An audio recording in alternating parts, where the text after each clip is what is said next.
जय गुरुदेव। प्रणाम सभी को। निरोग जीवन के महत्वपूर्ण सूत्र अध्याय 7। लास्ट टॉपिक हमने पढ़ा था साग भाजी आंदोलन के बारे में कि हम सब्जियां उगाएं अपने घर में और उसका उपयोग शुरू करें तो उससे अन्न की खपत कम हो सकती है और हमें पौष्टिक तत्व भी मिलेंगे।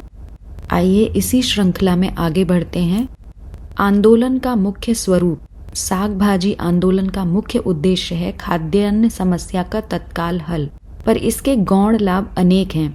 उनको पाने के लिए किसानों में व्यापक रूप से यह प्रेरणा भर देने की आवश्यकता होगी कि वे अपनी जमीन का कुछ अंश केवल साग भाजी उत्पादन के लिए ही नियत रखें। आम जनता में भी यह प्रवृत्ति होनी चाहिए, साथ ही उसके उपयोग की मात्रा में वृद्धि होनी चाहिए। पिछले महायुद्ध में ब्रिटेन ने अपनी खाद्यान्न समस्या को आलू का उत्पादन और दैनिक आहार में उसकी खपत को बढ़ाकर हल किया था। ऐसे ही उदाहरण यहाँ भी प्रस्तुत करना चाहिए ताकि हम यह व्यक्त कर सकें कि भारतवर्ष अपने स्वाभिमान की रक्षा के लिए हर स्थिति का मुकाबला कर सकता है। खाद्यान्न की धार्मिक पवित्रता, स्वाधीनता की रक्षा और आत्मनिर्भरता के लिए भी यह हल सर्वसुलभ और उपयोगी है। इसका महत्व हमारे यहाँ बहुत दिनों पहले से ही विदित है। साग भाजी के लाभ। खाद्य समस्या के तात्कालिक हल के बाद साग भाजी उगाओ आंदोलन का महत्व कम हो जाएगा, ऐसा सोचना भूल है। उसका स्थायी महत्व सामयिक महत्व से कई गुना अधिक है। अभी इसका स्वरूप है विदेशी आयात बंद करो, बाद में इसे साग भाजी उगाओ, जीविका कमाओ और सब्जी खाओ, स्वास्थ्य बनाओ के रूप में परिवर्तित किया जा सकता है। किसी भी रूप में लें, इससे अनेक वैयक्तिक, सामाजिक एवं राष्ट्रीय लाभ हैं। अतः विकास की अन्य योजनाओं के साथ इसे भी हमें अनेक कार्यक्रमों में मुख्य स्थान देने की आवश्यकता पड़ेगी। आर्थिक स्थिति पर प्रभाव। भारत में जमींदारी प्रथा अति प्राचीन काल से चली आ रही है। वह बड़े रूप में तो मिट गई, पर छोटे रूप में अभी भी विद्यमान है। फलस्वरूप किसानों में कृषि के लिए जमीन की व्यवस्था में आज भी बड़ी विषमता है। जिस परिवार में 15 आदमी हैं, उसके पास कुल 10 बीघे जमीन, और जिसके घर में कुल 10 सदस्य हैं, उसके यहाँ 100 बीघे जमीन। ऐसी विषमता कहीं भी देखी जा सकती है। इसका अर्थव्यवस्था और उत्पादन की क्षमता पर बड़ा बुरा असर होता है। जिन किसानों के पास कम जमीन होती है, वे 2 बड़ी फसलों को थोड़े समय में कर लेते हैं। शेष समय बेकार रहते अथवा बटाई की खेती करते हैं। आजीविका एवं श्रम के सदुपयोग, इन दोनों ही दृष्टियों से यह काम घाटे का है।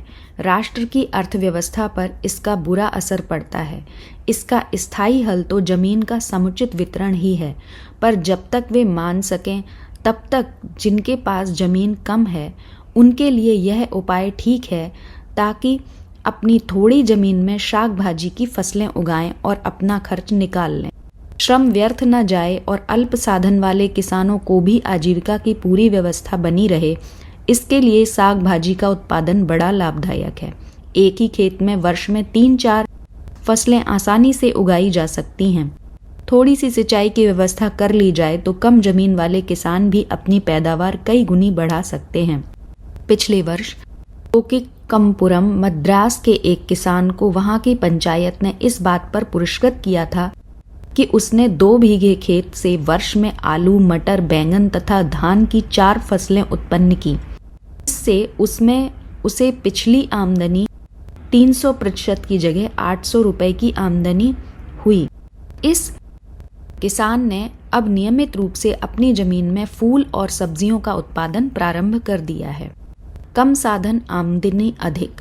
1 बीघे खेत के लिए बीज, बैल, रखवाली आदि में जितने पैसे और समय खर्च करके एक अनाज की फसल उगाई जा सकती है, सब्जी की खेती उससे काफ़ी कम में हो जाती है। 1 या 1.5 रुपए के बीज 1 बीघे खेत के लिए काफ़ी होंगे। खाद भी हल्की ही देनी पड़ेगी। पानी के बड़े साधन उपलब्ध न हो तो घर के बच्चों को लगाकर भिंडी, तोरई, धनिया आदि हल्की सब्जियों की सिंचाई तो बड़ी आसानी से बाल्टियों द्वारा भी की जा सकती है। सब्जी की खेती का लाभ 1 महीने बाद से ही मिलना शुरू हो जाता है। खपत बढ़ती है तो गांव के मजदूरों को, फेरी वालों को अथवा अपने ही घर के लोगों को बाजार में ले जाकर बेचने का काम मिल जाता है और फसल का आर्थिक लाभ भी जल्दी ही देखने को मिल जाता है। तो आज के टॉपिक में हमने पढ़ा कि जो किसान जिनके पास छोटे खेत हैं वो क्या कर सकते हैं कि वो सब्जियों को उगाना शुरू कर सकते हैं। उससे उनकी आमदनी भी ज़्यादा बढ़ेगी और उनको जल्दी पैसे भी मिल जाएंगे, क्योंकि सब्जियों को उगने में कम समय लगता है और वो जल्दी तैयार हो जाती हैं। तो वो इस उपाय को अपना सकते हैं। उसी का एक उदाहरण भी दिया कि मद्रास के एक किसान ने किस तरह से अपनी आमदनी को बढ़ाया, उसके लिए उसे पुरस्कृत भी किया गया। और साग भाजी हमारे स्वास्थ्य के लिए भी बहुत उपयोगी है, तो हम इसे इस तरह से उगा सकते हैं और अपनी आर्थिक स्थिति को भी सुधार सकते हैं और अपने स्वास्थ्य को भी सुधार सकते हैं। तो चलिए आज के लिए इतना ही। जय गुरुदेव, प्रणाम सभी को।